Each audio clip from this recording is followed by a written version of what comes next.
The journey to the Bleeding Skull was nothing short of surreal. With Dina, the nymph queen, guiding me, we traversed the crimson landscape of the underworld.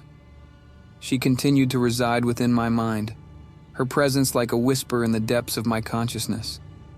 Her curiosity about the human experience was unrelenting, and she often shared her own tales of life in the demon realm as we walked. As we walked, Dina told me about her world, a place where desires and illusions melded into one, where demons reveled in the pleasures of temptation. She shared stories of her kind, the nymphs, and their unique abilities to seduce and manipulate. Her voice, once an enchanting melody, had become a constant presence in my thoughts. But despite her captivating tales, my heart ached for Vox. I longed to see him, to hear his guidance and reassurance. Dina could sense my inner turmoil, and her whispers grew more soothing, her touch within my mind warmer. It was an unsettling intimacy, and I couldn't help but feel a pang of guilt for allowing her access to my thoughts.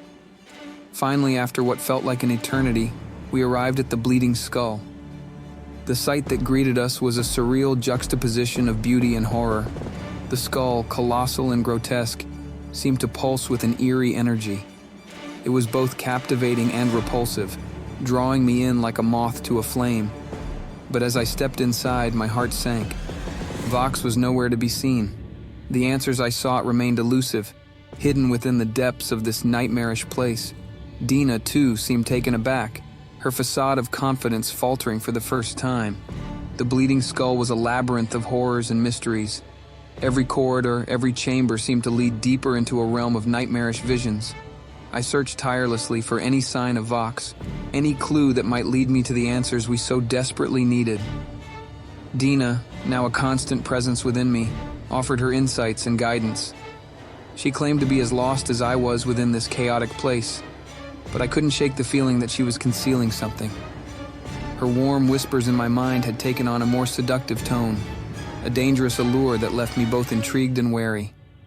As we delved deeper into the Bleeding Skull, the very fabric of reality seemed to warp and twist.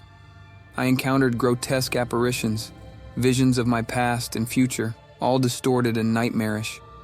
The line between reality and illusion blurred, and I struggled to maintain my sanity. With each passing day, I clung to the hope that Vox would somehow find me in this surreal maze. The bond between us was unbreakable, and I couldn't believe that he would abandon me in my time of need. But the Bleeding Skull held its secrets close, and the answers remained just out of reach. I had to press on, for there was no turning back now. The Bleeding Skull held the key to my salvation, and I would not rest until I uncovered the truth, even if it meant facing the darkest corners of the nightmarish realm.